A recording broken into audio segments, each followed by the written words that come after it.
Hey folks, how's it going? Rum Gaming here, back into the video. Today's episode, we are doing a Shadow Priest guide for Cataclysm Classic. And also, if you guys might be interested, I did start a Patreon in the description of the video. I have a Discord, I also have a Twitch, so go ahead and check some of those out if you may be interested in those. Okay, starting with some of the pros of Shadow Priest and Cataclysm. We have a strong baseline power, and we scale very well with gear. So that's really nice, right? Because we're pretty strong without gear. And then once we do get gear, we're still strong. That's pretty rare to see throughout expansions. Typically it's one or the other. So we do kind of have that going for us. We also share a lot of gear with priests, and that's going to be due to, we'll talk about it here a little bit later in the guide, but Spirit gives us hit rating as Shadow Priest. So we actually share a lot of gear with Holy and Disc Priest. So that makes us a little bit easier to gear up, right? We have access to more gear that a lot of the other cloth casters don't have access to. So that really helps.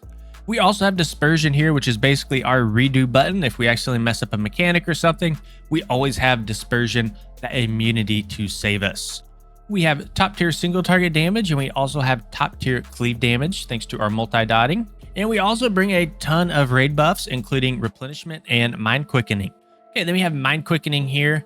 This is going to increase our damage done. It's a part of our shadow form. It's going to increase our damage done, reduce our damage taken.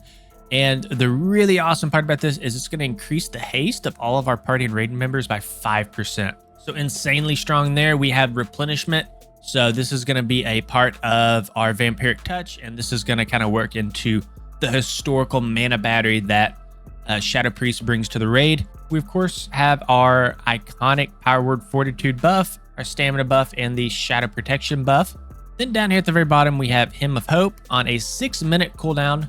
This is going to be like very strong for restoring our mana to not only ourselves, but to our raid as well. This can be a little bit difficult to pull off, right? Because this is a channeled ability. Okay, then looking at the cons here, just to kind of group these three all together. So poor mobility, similar performance to other casters for more effort, and then lots of micromanagement. So these two here are just kind of in the cards with playing a dot-based spec. There's just a lot to manage. You have to track your dots. If one falls off, so does your damage. So it does require some micromanagement. It does require some effort. I do not think it's the hardest caster to play, but there is some effort there. Then, of course, poor mobility here. That's just kind of historical with Shadow Priest.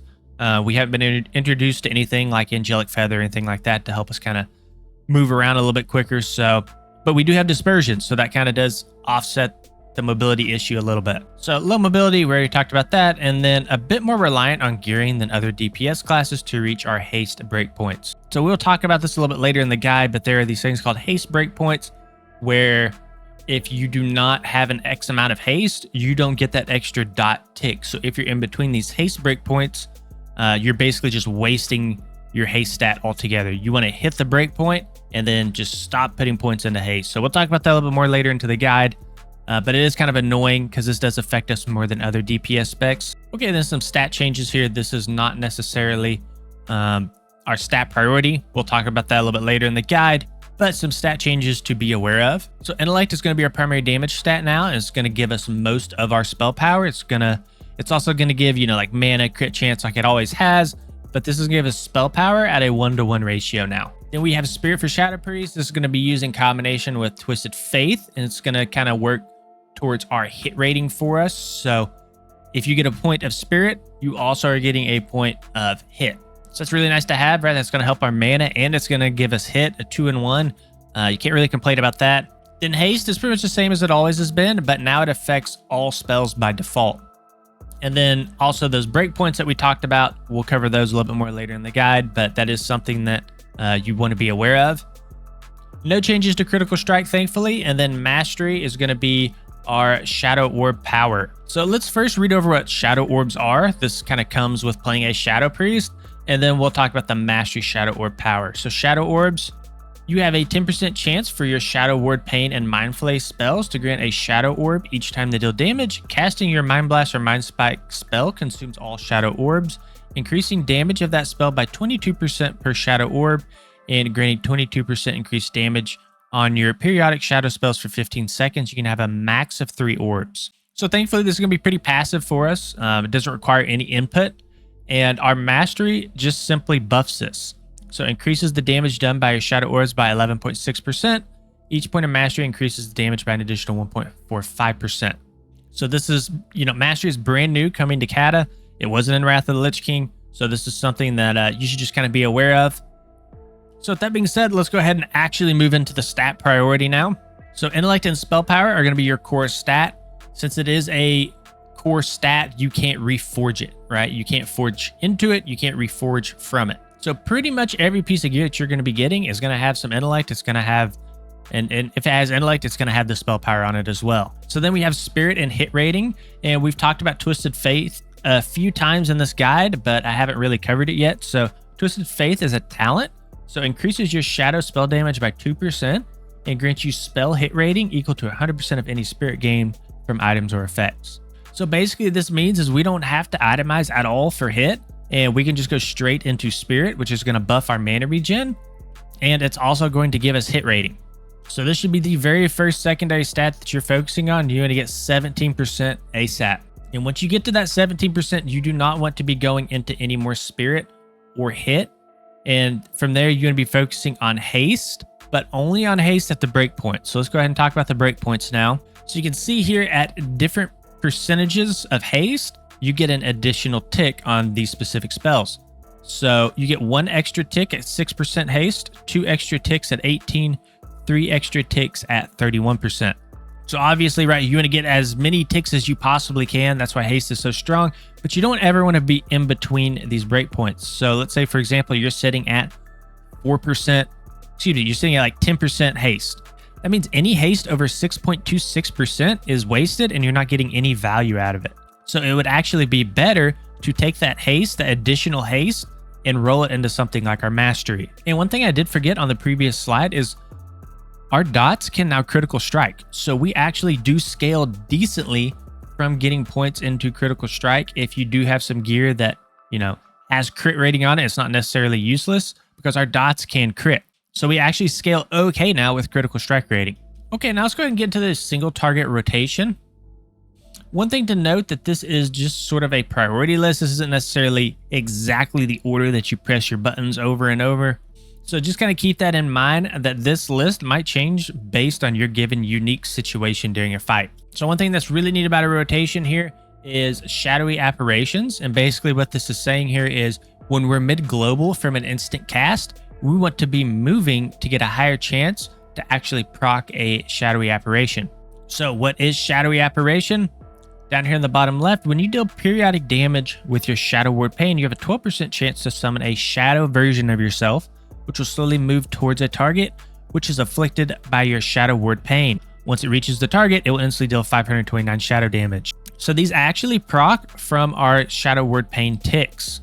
And while we are moving that tick percentage, the chance to spawn one of these from a Shadow Ward Pain tick actually goes up to 60% per tick instead of 12. So anytime you're mid-global with an instant cast, you want to try to be moving. Step 2 here, we'll be using Archangel to consume the stacks of our Dark Evangelism. So Dark Evangelism is a stack that you'll need to keep track of, and at 5 stacks, it's considered capped. So since we are Shadow, we're going to use the dark side of the spell, and healers actually just use the normal Evangelism. So reading into Dark Evangelism here, when you cast Smite, Holy Fire, or Mind Flay, you gain Evangelism, stacks up to 5 times, lasts for 20 seconds. So our Mind Flay is actually going to be what's stacking Dark Evangelism here. And once we get to 5 stacks, we proc it with Archangel. So Dark Evangelism, what it's going to do is it's going to increase the damage done by our periodic shadow spells by 2%. So we stack it with Mind Flay, and then at 5 stacks, we consume them with Archangel, which is on a pretty short cooldown, which is nice, 30 seconds. Now, this buff only affects existing dots on the target. So you actually want to refresh any of these dots, such as Vampiric Touch, Devouring Plague, Shadow Ward Pain. You want to refresh them before you actually consume these stacks. So again, this is not really a rotation. This is more of a priority system. So that's why it's at step 2. But ideally, right, you'll kind of, in a normal rotation, you kind of skip this and you'd be down here first because you won't have the 5 stacks to consume with Archangel on pool, right? So getting into more of the core rotation, pretty simple in my opinion. You want to keep Shadow Ward Pain up, Vampiric Touch up, you're going to keep Devouring Plague up, you'll Mind Blast on cooldown, you will Shadow Ward Death when the target is below 25% health. And then finally, our Mind Flay is going to be our filler. So before we can get into these Dark Evangelism stacks, we got to kind of get through this main rotation first, and we got to get some Mind Flays in there. Okay, then for AoE, 2 to 4 targets, we're going to be pretty much spreading Shadow Word Pain on all of our targets, Vampiric Touch, and Devouring Plague. And then what we'll want to do is we'll want to cycle through each target with Mind Flay so that we can refresh the duration of Shadow Word Pain. And the rotation gets even simpler at 4 targets. 4+ targets, we just spam Mind Sear. Okay, then for talents here, we'll be putting 31 points into the Shadow Tree. We're going to try to be getting all the way down to Dispersion. We've also got some core spells, of course, here in the middle of the tree. Vampiric Touch, Vampiric Embrace. We got our Shadow Form. So from here, the remaining 10 points will go into our Discipline Tree. So 3 points into Twin Disciples, 1 point into Archangel, 2 points into Dark Evangelism, and then the final point here can go into Inner Sanctum.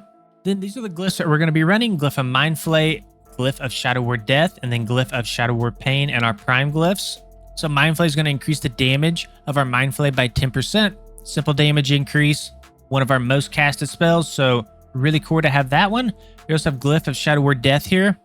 So this allows the ability to be reset if you use it on a target below 25% health, and it doesn't kill them. So this will kind of come into play during your execute phase. Then Glyph of Shadow Word Pain here, just simply increase the damage of Shadow Word Pain by 10%. And sadly, our major glyphs aren't super strong, so we have to go into something like Glyph of Spirit Tap. So this is actually a talent from previous expansions, but what it's going to do is if you do get the killing blow on a target, you're going to get some mana back, about 1% mana every second for 12 seconds. So not super strong there. We also have Glyph of Psychic Scream, which isn't too bad.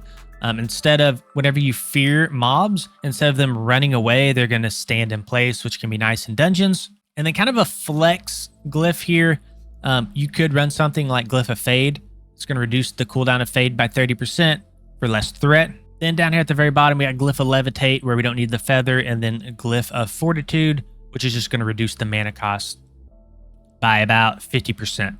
And then a flex glyph down here in minor glyphs, you could run Glyph of Fade, which is different from what we talked about earlier. That was Glyph of Fading. Glyph of Fade is just simply going to reduce the mana cost by 30%. Okay, then here's the list of gems and enchants we'll be running. One thing to note down here on the meta gem is just make sure that you're running at least 3 gems of the right color for the meta socket requirement. And then red intellect gems are going to be the most sought after for us.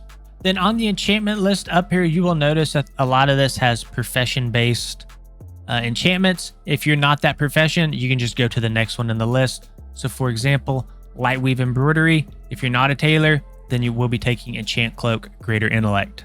Then finally for consumables here, we're going to be running Flask of the Draconic Mind. That's going to be giving us 300 intellect for an hour. We'll also be running Volcanic Potion. That's going to give us 1200 intellect for 25 seconds on a 60-second cooldown. Try to use this whenever your raid is lusting. You'll get more value out of it there. Your food is probably going to be Sagefish Heads or Fortune Cookies, whichever's cheaper. Of course, if your raid has a feast, then you can just use the feast.